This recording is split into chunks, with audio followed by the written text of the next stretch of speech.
Good morning. Today we will discuss on genetics part second.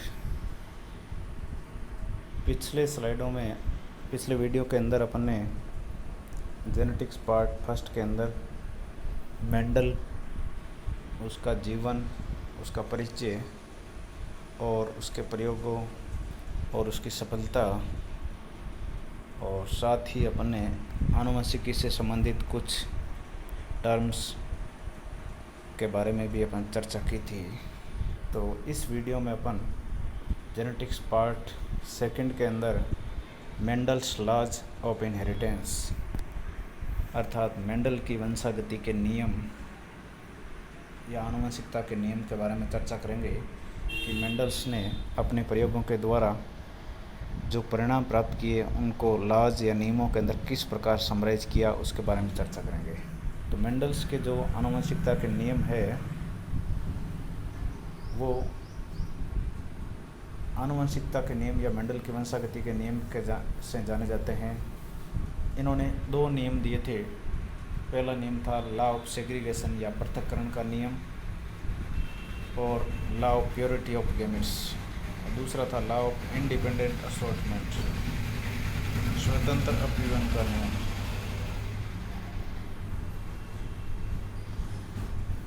अब पहले बात करते हैं अपन पृथक्करण के नियम की। पृथक्करण का नियम या दूसरा नाम इसका युग्मकों की शुद्धता का नियम। पृथक्करण का नियम जो है वो है एक संकर संकरण पर आधारित। एक संकर संकरण की अपन पहले परिभाषा बता चुके हैं कि ऐसा संकरण जिसमें एक जोड़ी विपर्यासी लक्षणों में भिन्न शुद्ध जनकों के बीच संकरण कराया जाता है उसे एक संकर संकरण कहते हैं। अर्थात इसमें एक लक्षण को लिया जाता है जिसके दो विपर्यासी रूप होते हैं। जैसे तने की लंबाई की बात करें तो तने की लंबाई में अगर भिन्न भिन्न दो जनक है उनके बीच जो संकरण कराया जाएगा उस संकरण का नाम होगा एक संकर संकरण। तो इस नियम के अंदर इन्होंने ये स्पष्ट किया कि जो F1 पीढ़ी के अंदर विषम युग्मजी प्राप्त होता है उसमें दोनों युग्म विकल्पी साथ साथ रहते हुए भी, जैसे एक कैपिटल टी दूसरा स्मॉल टी, एक दूसरे से संदूषित नहीं होते अर्थात इनमें एक दूसरे का कोई प्रभाव नहीं होता और युग्मक निर्माण के समय ये अलग अलग होकर अलग अलग युग्मकों में पहुंच जाते हैं। अर्थात एक युग्मक में एक ही युग्म विकल्पी जाता है। इस कारण प्रत्येक युग्मक आनुवंशिक रूप से शुद्ध होता है। इसी लिए इस नियम को युग्मकों की सिद्धता का नियम भी कहते हैं। अब एक जोड़ी विपर्यासी लक्षणों में भिन्न जो शुद्ध जनकों में संकरण होगा तो F1 पीढ़ी के जो पौधे प्राप्त होंगे वो संकर पौधे होंगे और वो विषम युग्मजी होंगे। विषम युग्मजी के अंदर जब अर्धसूत्री विभाजन होगा और युग्मक निर्माण होगा उस समय दोनों युग्म विकल्पी पृथक पृथक होंगे और वो अलग अलग युग्मकों के अंदर पहुंचेंगे। अब इस नियम के अंदर अपन देखा जाए तो इस स्लाइड के अंदर बताया गया है एक संकर संकरण को कि इसमें जो जनक है पौधे वो है शुद्ध लंबा और शुद्ध बोना, जिसको अपन शुद्ध लंबे को कैपिटल टी से और शुद्ध बोने को स्मॉल टी से बताया गया है। इसके अंदर अर्धसूत्री विभाजन होंगे, दोनों जनकों के अंदर युग्मक बनेंगे। तो लंबे पौधों से बनने वाले युग्मक होंगे कैपिटल टी वाले और बोने पौधों से बनने वाले युग्मक होंगे स्मॉल टी वाले। अब इन दोनों के बीच संकरण होगा तो F1 पीढ़ी के सारे पौधे विषम युग्मजी लंबे प्राप्त होंगे जिनको अपन कैपिटल टी स्मॉल टी से रिप्रेजेंट करेंगे। अब F1 पीढ़ी के पौधों के अंदर सेल्फिंग या स्वपरागण कराएंगे तो कैपिटल टी स्मॉल टी को कैपिटल टी स्मॉल टी से ही सेल्फिंग कराएंगे। तो इसमें भी पहले युग्मक निर्माण होगा F1 पीढ़ी के अंदर। तो युग्मक इसमें दो प्रकार के बनेंगे। 50% युग्मक जो होंगे वो कैपिटल टी एलील वाले और 50% जो युग्मक होंगे वो स्मॉल टी एलील वाले। अब ये दोनों युग्मक के अंदर जब मैटिंग होगा तो F2 पीढ़ी प्राप्त होगी। F2 पीढ़ी के अंदर इसमें F1 के अंदर जो चार प्रकार के युग्मक बने कैपिटल टी स्मॉल टी, उनमें आधे युग्मक ये जो इधर वाले मादा युग्मक के रूप में और इधर वाले आधा युग्मक है नर युग्मक के रूप में। तो ये तो है मादा युग्मक के रूप में और ये है नर युग्मक के रूप में। अब पहला नर युग्मक कैपिटल टी वाला स्मॉल कैपिटल टी वाले मादा युग्मक के साथ होगा तो सारे के सारे कैपिटल टी टोल समयुग्मजी प्राप्त होंगे। अब दूसरा युग्मक कैपिटल टी वाला स्मॉल टी के साथ में होगा तो इसमें विषम युग्मजी लंबे कैपिटल टी स्मॉल टी प्राप्त होंगे। सेकंड रो में आएंगे अपन तो इधर से कैपिटल टी स्मॉल टी के साथ होगा तो इसमें विषम युग्मजी अपन को लंबे प्राप्त होंगे। और लास्ट के अंदर स्मॉल टी वाले होंगे तो अपन को स्मॉल टी ड्वार्फ या बोने पौधे प्राप्त होंगे। इस प्रकार इसमें दो प्रकार के अपन को पौधे प्राप्त होंगे, एक तो लंबे और एक बोने। लंबों को भी अगर अपन जीनोटाइप की दृष्टि से देखेंगे तो कुछ लंबे इसमें जो है कैपिटल टी वाले शुद्ध लंबे और दूसरे है कैपिटल टी स्मॉल टी वाले विषम युग्मजी लंबे।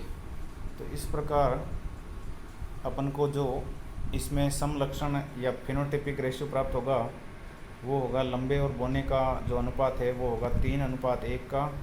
और अगर जीनोटाइपिक रेशियो अपन देखेंगे तो इसमें कैपिटल टी अनुपात कैपिटल टी अनुपात स्मॉल टी इक्वल टू 1:2:1 इस रूप में अपन को प्राप्त होंगे। तो इस नियम से ये स्पष्ट होता है कि विषम युग्मजीय अवस्था F1 के अंदर कैपिटल टी स्मॉल टी दोनों साथ रहते हुए भी एक दूसरे से कंटामिनेट या संदूषित नहीं होते, प्रभावित नहीं होते और ये अलग अलग युग्मकों में पहुंचकर F2 पीढ़ी के अंदर अपना लक्षण प्रकट करते हैं। अब अपन पृथक्करण के नियम की भौतिक आधार की बात करें कि इस नियम का भौतिक आधार क्या है। तो पृथक्करण का जो व्यवहार है एलील्स का वो अर्धसूत्रीय विभाजन के दौरान गुणसूत्रों के व्यवहार के आधार पर स्पष्ट किया जा सकता है। अब युग्म विकल्पी जो भी है वो समजात गुणसूत्रों के अंदर एक ही स्थल पर जोड़े के रूप में पाए जाते हैं और जब इनके अंदर अर्धसूत्रीय विभाजन होगा तो युग्मक बनेंगे। युग्मक निर्माण के समय समजात गुणसूत्र एक दूसरे से अलग अलग होकर अलग अलग युग्मकों में पहुंचते हैं। जब समजात गुणसूत्र पृथक होगा तो उस समजात गुणसूत्र पर पाया जाने वाला एलील या युग्म विकल्पी भी एक दूसरे से पृथक होगा। इस प्रकार पृथक्करण का जो व्यवहार है वो अर्धसूत्रीय विभाजन के द्वारा गुणसूत्रों के व्यवहार के आधार पर अपन स्पष्ट कर सकते हैं कि जिस प्रकार युग्मक निर्माण के समय समजात गुणसूत्र एक दूसरे से अलग होते हैं उनके साथ साथ उस पर पाए जाने वाले युग्म विकल्पी भी पृथक हो जाते हैं। ये पृथक्करण के नियम का भौतिक आधार है। अब जो दूसरा नियम है वो है स्वतंत्र अपव्यूहन का नियम। स्वतंत्र अपव्यूहन का मतलब होता है एक दूसरे की स्वतंत्र रूप से गति। जिस प्रकार किसी भी कक्षा के अंदर एक विद्यार्थी अगर प्रवेश करता है तो उसका दूसरे विद्यार्थियों पर कोई प्रभाव नहीं पड़ना चाहिए। इसी प्रकार एक कक्षा से अगर कोई विद्यार्थी बाहर जा रहा है तो उसका दूसरे विद्यार्थियों पर कोई प्रभाव नहीं पड़ना चाहिए। इसको अपन स्वतंत्र अपव्यूहन के नियम से जोड़ सकते हैं। स्वतंत्र अपव्यूहन का जो नियम है वो द्विसंकर संकरण पर आधारित है। द्विसंकर संकरण को अपन पहले समझा चुके हैं कि जब दो जोड़ी विपर्यासी लक्षणों में भिन्न शुद्ध जनकों के बीच संकरण कराया जाता है तो उसे द्विसंकर संकरण कहते हैं। जैसे एक बीज चोल का रंग हो गया और दूसरा बीज का आकृति हो गया। अगर दो लक्षण लेके अपन संकरण करा रहे तो वो द्विसंकर संकरण है। इस संकरण में जो इस नियम के अनुसार है प्रत्येक युग्म के युग्म विकल्पी न केवल पृथक होते हैं बल्कि विभिन्न लक्षणों को युग्म विकल्पी एक दूसरे के प्रति स्वतंत्र व्यवहार भी करते हैं। जब दो या दो से अधिक विपर्यासी लक्षणों में भिन्न शुद्ध जनकों में संकरण कराया जाता है तो सभी लक्षणों की वंशागति है वो जो स्वतंत्र रूप से होती है। अर्थात एक लक्षण जो की वंशागति है उस पर दूसरे लक्षण की वंशागति का कोई प्रभाव नहीं होगा। जैसे बीज चोल का जो रंग है उसकी वंशागति का बीज के आकार की वंशागति पर कोई प्रभाव नहीं होगा। अर्थात प्रत्येक लक्षण की जो वंशागति है वो स्वतंत्र रूप से होती है, परस्पर कोई भी इंटर रिलेशनशिप नहीं होता। ये स्वतंत्र अपव्यूहन का नियम कहता है। इस नियम को अपन द्विसंकर संकरण के द्वारा समझ सकते हैं। जैसे इसमें जो जनक है वो राउंड एंड येलो गोल और पीले आकार के हैं। दूसरा जो जनक है P1 PD उसके अंदर रिंकल्ड एंड ग्रीन झुर्रीदार और हरे बीज है। जिसको आर कैपिटल वाई से इंडिकेट किया गया पहले को, और दूसरा ए प्रभावी है जिसको स्मॉल आर स्मॉल वाई से इंडिकेट किया गया। अब इसके अंदर जो गैमेट्स बनेंगे उसके अंदर दो एलील आएंगे, एक के अंदर कैपिटल आर आ गया और उसके साथ में कैपिटल वाई आ गया। तो जो प्रभावी जनक है उससे बनने वाले gametes capital R small Y वाले, कैपिटल आर कैपिटल वाई वाले, और जो अप्रभावी जनक है उससे बनने वाले गैमेट है वो स्मॉल आर स्मॉल वाई वाले।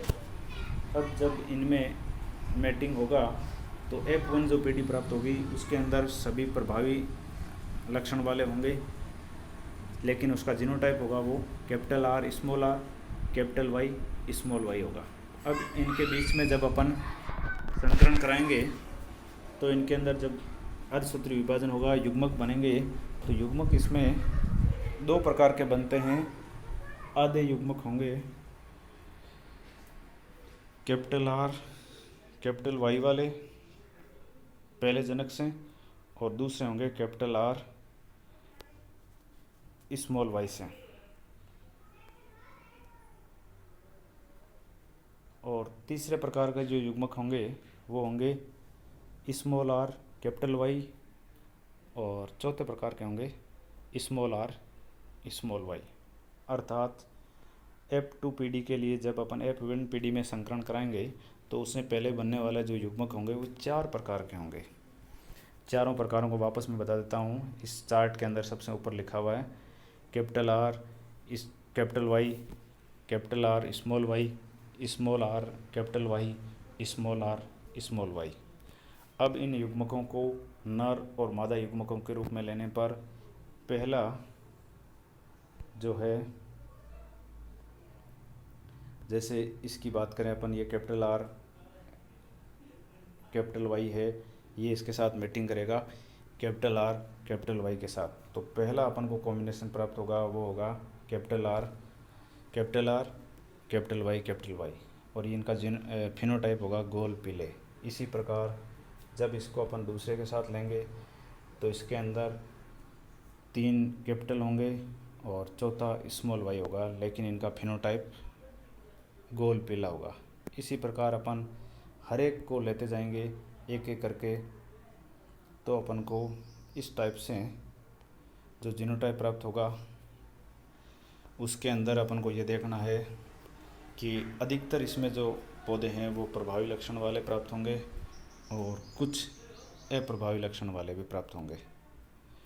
तो इसमें जो अपन को कॉम्बिनेशन या संयोग प्राप्त होंगे उसमें 4 प्रकार के अपन को संयोग मिलेंगे। 2 संयोग तो मिलेंगे अपन को पेरेंटल या झनकीय प्रकार के संयोग, जो कि अपन ने गोल पीले या झुर्रीदार हरे प्रकार के हैं, और 2 इसमें नए संयोग प्राप्त होंगे, जैसे गोल हरा है या झुर्रीदार पीला है। तो गोल पीले और झुर्रीदार हरे तो झनकीय संयोग है, और गोल हरे या झुर्रीदार पीले नए संयोग है। इस प्रकार 4 प्रकार के इसमें अपन को लक्षण प्रारूप प्राप्त होते हैं, जिसका अगर अपन फिनोटिपिक रेशियो या लक्षण प्रारूप अनुपात देखें तो गोल पीला, गोल हरा, झुर्रीदार पीला और झुर्रीदार हरा, उसका अनुपात आएगा 9:3:3:1।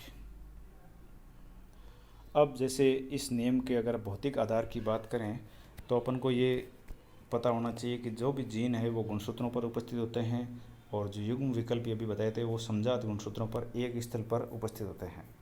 जब अर्धसूत्री विभाजन होता है और युग्मक निर्माण की प्रक्रिया होती है तो उस समय समजात गुणसूत्र अलग अलग युग्मकों में प्रवेश करते हैं पृथक्करण के द्वारा, और इसके अंदर विभिन्न लक्षणों के जीन है और युग्म विकल्प ये उनका परस्पर जो व्यवहार है वो एक दूसरे से स्वतंत्र होता है। ये स्वतंत्र नियम अपव्यवन के नियम का भौतिक आधार है। अब लास्ट में बात करते हैं अपन मेंडल के नियमों का क्या महत्व है, कि मेंडल के नियमों को अपन कहाँ काम ले सकते हैं। तो मेंडल के नियमों का पहला जो महत्व है वो ये है कि इसमें किसी भी संकर संतति में उत्पन्न होने वाले नए संयोग और उनकी आवृत्ति का अपन को पूर्व ज्ञान हो सकता है। जैसा कि अपन ने द्विसंकर संकरण में बताया कि इसमें 4 प्रकार के संयोग बताए, 2 जनकीय संयोग और 2 नए संयोग। तो किसी भी संकर संतति में कौन से संयोग नए होंगे और उनकी आवृत्ति या कब कब वो प्रकट होंगे उनका अपन को पूर्व ज्ञान हो जाता है मेंडल के नियमों के द्वारा। दूसरा है जो संकरण की प्रक्रिया मेंडल ने काम ली थी, उस संकरण के द्वारा इन्होंने जो भी वंश है विभिन्न वंशों के अच्छे लक्षणों को, अच्छे या वंश जो लक्षण अपन चाह रहे हैं उन लक्षणों को एक ही वंश में साथ साथ लाया जा सकता है, और साथ साथ जो अनुपयोगी या अनडिजायर्ड अवांछित लक्षण है उनको हटाया जा सकता है। तो संकरण के द्वारा एक नस्ल या किस्म सुधार का प्रक्रिया को अंजाम दिया जा सकता है। तीसरा जो है वो ये है कि संकरण के द्वारा रोग प्रतिरोधक या उच्च उत्पादन वाली किस्में विकसित की जा सकती है। कई फसलों में अपन देख जाते हैं कई प्रकार की बीमारियां होती है, तो उस बीमारियों से बचाने के लिए उस पर एक विशेष रोग के प्रति प्रतिरोधक किस्में होनी चाहिए, और इसके साथ ही कुछ ऐसी भी फसलें होनी चाहिए जो कम एरिया और कम टाइम के अंदर अपन को अधिक उत्पादन देने वाली हो। तो इन सभी किस्मों का विकास मेंडल के द्वारा जो अपनाई गई संकरण की तकनीक है उसके द्वारा किया जा सकता है। इसी प्रकार जो मानव जाति के सुधार से संबंधित एक शाखा है जिसका नाम है यूजेनिक्स या सुजननिकी, उसके अंदर मानव जाति के अंदर किस प्रकार सुधार या जो रोगी मनुष्य है उनको किस प्रकार हटाया जा सकता है और अच्छी नस्ल के जो मनुष्य हों उनको प्रमोट किया जा सकता है, वो भी मेंडल के नियमों पर ही आधारित है। तो इस प्रकार अपन ने इस वीडियो के अंदर मेंडल के नियमों से संबंधित चर्चा की कि किस प्रकार मेंडल ने अपने प्रयोगों को अंजाम देकर उनको नियमों के अंदर फॉर्मुलेट किया गया। नेक्स्ट टाइम में अपन अगले वीडियो के अंदर आनुवंशिकी से संबंधित अगले टर्म्स पर चर्चा करेंगे। सभी को धन्यवाद, शुक्रिया।